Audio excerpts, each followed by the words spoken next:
अस्सलाम वालेकुम दोस्तों, क्या हाल है? ठीक हो? खरियात है? ठीक है।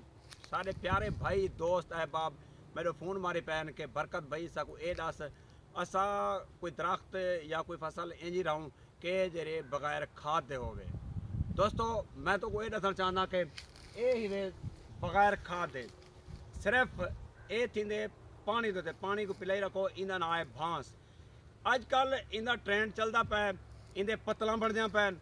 पहले पत्तलां इंदियां ना बनदियां सिर्फ लोग छप्पर वगैरह बनाते हैं। बस हुण इन्हें दे पत्तलां भी बनते पैन जेह्ड़ा पत्तलां काने दे लोग गिंदा। अजकल लोग बांसें दे जेह्ड़े ना ये पत्तलां बना के गिंदे पैन। इनकी बड़ी मार्केटिंग है। ये बांस रहे सो ये बगैर खाद दे सिर्फ इना ख्याल करना पड़ता है पानी ले रखो।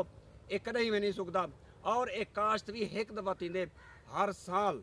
ये दोबारा खुद ब खुद थी आंदे और इनको कट गिंदन एक साल दूजे साल वला थी आंदे वला कट गिंदन वला थी आंदे।